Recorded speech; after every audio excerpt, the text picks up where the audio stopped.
Wake up! Wake up! Wake up!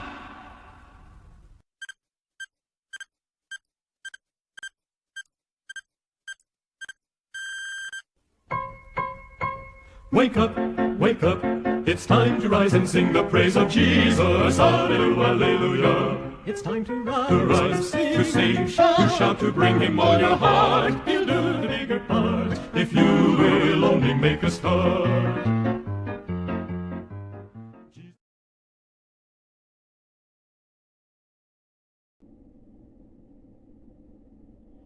I was a teacher at the early age of 20. And one teacher told me, I will never become a good teacher because I have problems with demarcation lines of social and professional concepts. And added to that is my approach of over-familiarization in the classroom. These words from a seasoned teacher pulled me down and augmented my failure? Well, dear friends, this is the 7 Minutes with God today, and we will be talking about the sweet side of failure.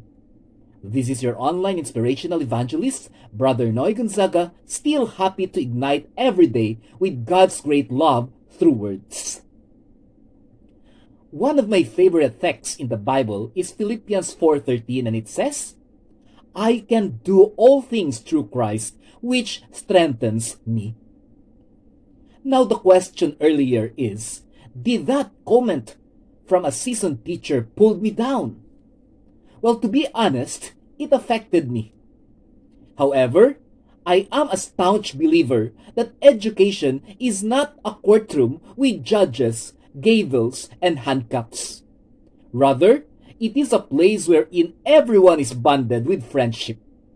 I always believe that when your students can respect you in your most sociable and childish times, they can respect you even better when you are in your most serious moments of educating them. Teachers who failed to establish social relationships and friendships with their students are just being feared because they hold the red ballpen. But in a common ground without the red ballpen, respect is unfounded. This principle did not sound well with the traditional mentors that I have worked with, and they always tell me my strategy will surely fail. They always tell me that I may just have been starting my career as a mentor, as a teacher, but I am surely bound for failure. During those times, it was very hard to fight for what you think is right and to prove that you are trying to impose something which is correct.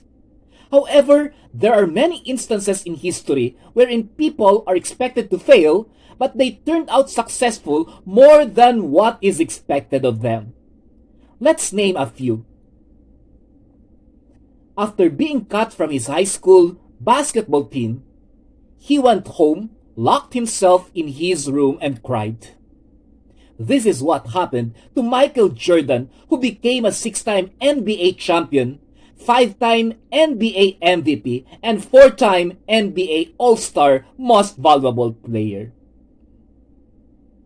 He wasn't able to speak until he was almost 4 years old, and his teacher said he would never amount to much in his future.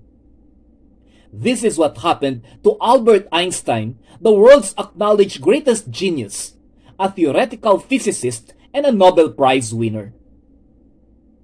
She was demoted from her job as a news anchor because she wasn't fit for television.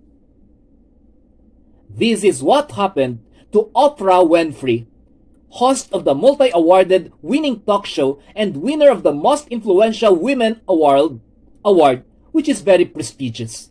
Oprah set the standards for television hosting during those times. He was fired from a newspaper for lacking imagination and having no original ideas. This is what happened to the creator of Mickey Mouse and winner of 22 Academy Awards. His name is Walt Disney. At the age of 11, he was cut from his team after being diagnosed with a growth hormone deficiency, which made him smaller in stature than most kids his age.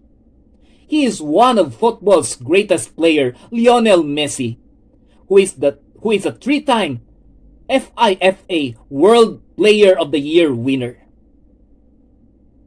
At 30 years old, he was left devastated and dressed after being unceremoniously removed from the company he started.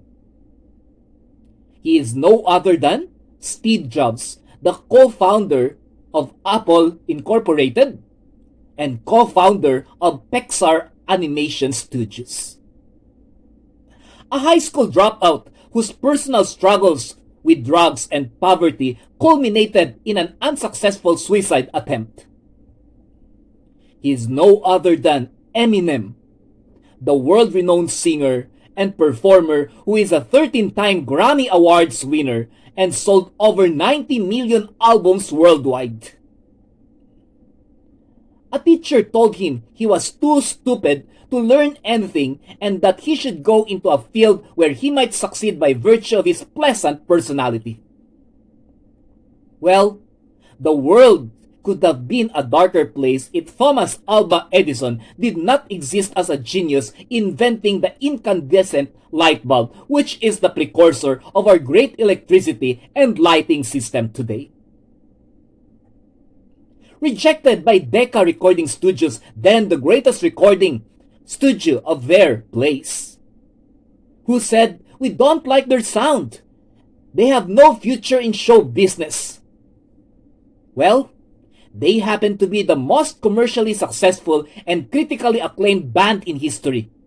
They are the great musicians called the Beatles. His fiancée died. He failed in business. He had a nervous breakdown and he was defeated in more than 8 elections. Who could have forgotten the President of the United States of America, which made every failure a stairway to his success as the 16th President of the USA? President Abraham Lincoln. Friends, if you've never failed, you've never tried anything new. Today, many of my students graduated already, and many of them can attest that education with true friendship that exists between a teacher and a student does not compromise education itself, but rather make it stronger and more near to the heart of every student. I admit, student-centered and student-friendly approach in teaching is not easy to impose, especially in the world where teachers wanted to be kings and queens, emperors and empresses of their classes. The fear to lose power is synonymous of having no constructive self-confidence at all. Yes, today it is my personal joy that there are already many teachers who consider their students their own family, their closest friends, and their smiling buddies. Yes, I was called a failure when I tried to introduce this system. But today, this system is making wonders, especially in the motivation of the students. Dear friends, we will never be successful if we haven't experienced failure. Conquering and learning from things that failed makes life more logical. It makes success more meaningful, and it makes human principle more concrete and founded. Never give up on what you think is right, on what you think is beneficial, and on what you think is an improvement to the system. Remember, if people will not support your affirmative initiatives, God will, and God can do all things that can strengthen you and me. If we feel we are already dwindling with our right perspectives, let us not forget, our God is the Rock of Ages. Rock of Ages, clap for me. Let me hide myself in thee.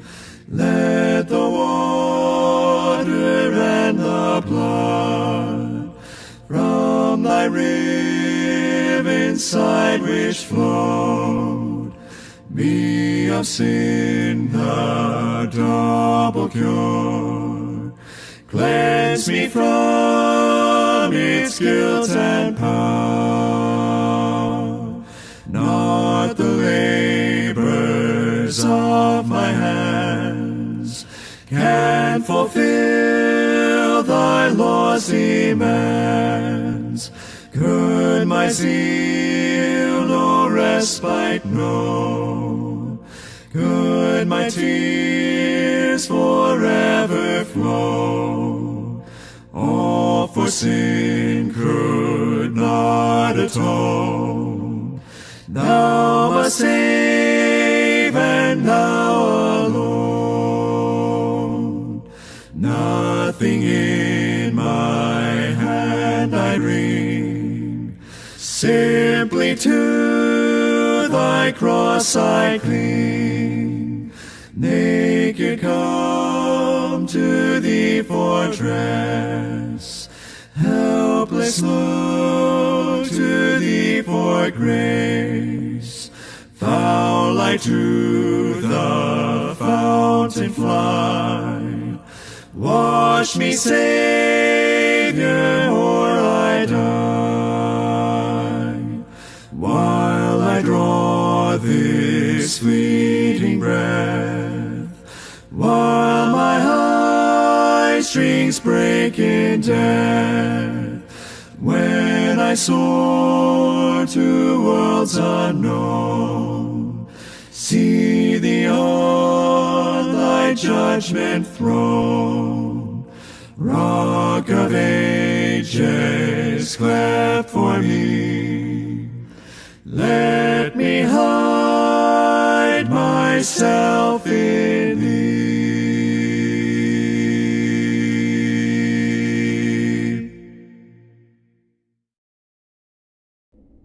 Failure is not the enemy. In fact, failure helps us determine the real meaning of the word success. It is not easy to fail, but it is a blessing to learn from it. Failures can be viewed in two ways: a disturbance towards our journey to success, or a fitting preparation in our travel to great triumph. Whatever our views will be, remember, if our motivations are constructive, we can do all things through Christ. This is the 7 Minutes with God, and have a wonderful day, everyone. Wake up, wake up, it's time to rise and sing the praise of Jesus. Hallelujah, hallelujah. It's time to rise, to sing, to shout, to bring. Wake up! Wake up!